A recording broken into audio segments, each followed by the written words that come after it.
then after we digged into the meat of the liquidity of what it is and how it's getting induced left and right, we now slowly can also add into advanced structure, and again, how we use it and how it will technically look like. We had a few examples already, is that, again, we had some sort of channeling buildup into an inducement. Again, even better if it's something induced to the left as well. And only then, again, we're looking at the push that led to the new high, which induced something. Then we can take a look at the breaker structure. Then we look at our imbalances left. We look at our next buildups. We look at the inducement of this buildups into some sort of mitigation, right? So again, identify your main push, identify your internal structure, wait for your breaker structure to make it even safer later on, right? Again, but this all before we had a valid cycle going on. Again, we will dig highly into these cycles later on. But again, building up orders, trend, awesome, creating breaker trader support and resistance, giving them all the reasons, right? And breaks structure finally to the downside. Again, building up even more liquidity, channeling sideways. Again, right? Awesome, inducing low first. Breaker traders getting inside also, just to come back, stopping them out into this valid supply demand areas, which we refine based on imbalances and our supply demand candles, right? Awesome. Then of course it will smack downwards. So this is how it looks like in real life. Obviously still very unclear. It will get literally promised 5 times more clear. Okay, so again, this is your some sort of inducement or technically higher time frame demand zone or supply zone. And then of course builds liquidity, so obviously we can prepare some sort of tapping into these areas. Then of course continues lower. This is technically, again, this not really breaker structure. Breaker structure would be here if this is the push that led to the inducement high, right? So this technically already is done, so this is should be up here, right? Of course, and then liquidity buildups getting induced into the last mitigation zone with imbalances left, and then obviously continues to low side and then targets the next zones. Okay, then we have something we will call momentum mitigation, and we make another very good video about this one of how to use it, because this is a little bit more advanced and takes a little bit of practice. But how you technically can do it is, if the supply and demand plays, they love to do is, again, the what hits first type of scenario.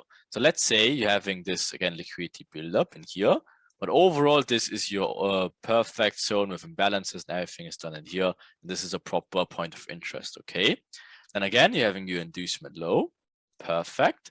So then this zone in here is purple and can be tradable.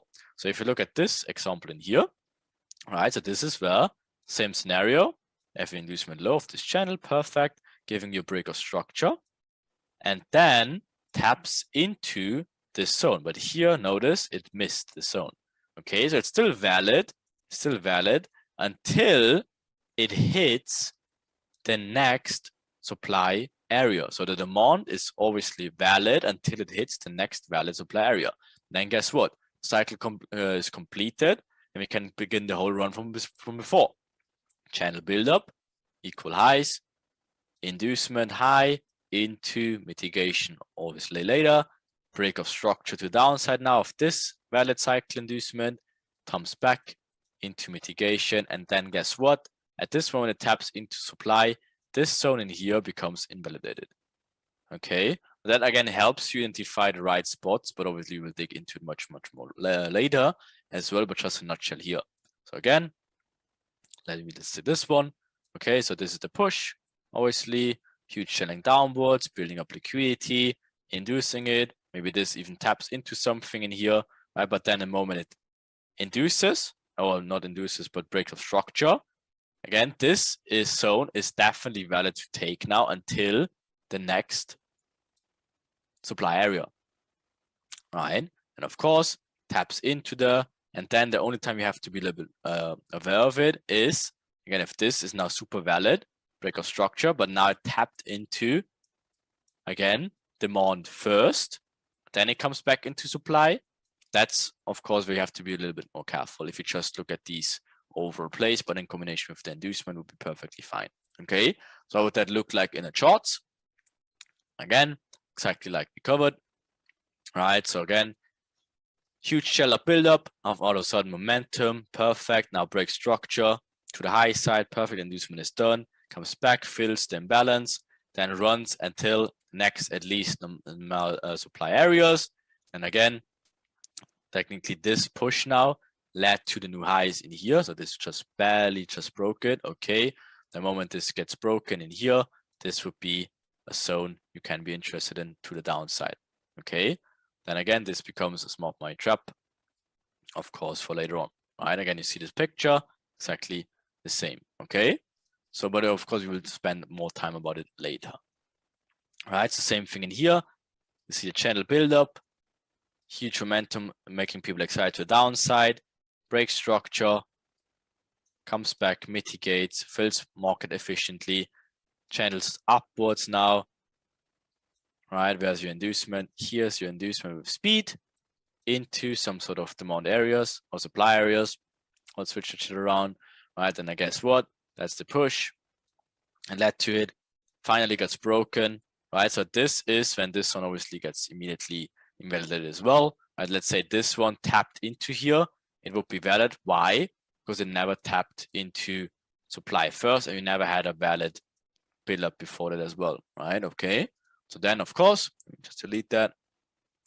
Then after this break of structure in here, that's again the push led to the highs in here, gets broken. Here's your next imbalance zone, supply area, supply candle, taps into the smart money trap, obviously wants to fake the continuation high side for all these people, gives them a really nice reaction, just to obviously tap the mitigation and then continues lower. Okay, so get these variations into mind also. One more, right? So again, same scenarios, having the channel buildup, but guess what? This is the channel buildup. This is your obviously a very obvious inducement. This was valid, let's say, if this channel induced in here and tapped in here. Super, super valid, could be tradable, right? But guess what? It never tapped in here, so it leaves this imbalances open. Okay, but guess what? Then you see the channel building up, inducing high, right? Obviously first inducing a little bit low here. So that's why, again, this can be tradable to the high side, inducing this channel higher into a higher time and point of interest. And then, of course, the moment it does that, it immediately invalidates the zone and it becomes obviously a trap later. Okay, very easy stuff to identify these smart money traps and when these imbalance zones should not look at. Okay, then another more, just one more small, right, where we have it very clear, visible, right? Again, huge channel buildup, right? Again, faking liquidity down here, faking, just to give a false reaction, induce this liquidity into point of interest, perfect. And then, of course, after this one, then this, of course, becomes a trap because, again, it tapped into this valid demand areas first. So let's say you left this liquidity in here and this one in here, something like this, taps even one more low at the low side, builds liquidity. You can trade until these areas, but then after it hit these areas, then of course it just fakes the reaction. You take the order flow, now this, and then obviously you smoke the highs in here. Okay, so be always very careful about what supply or demand areas get tapped first. This will help you the long run.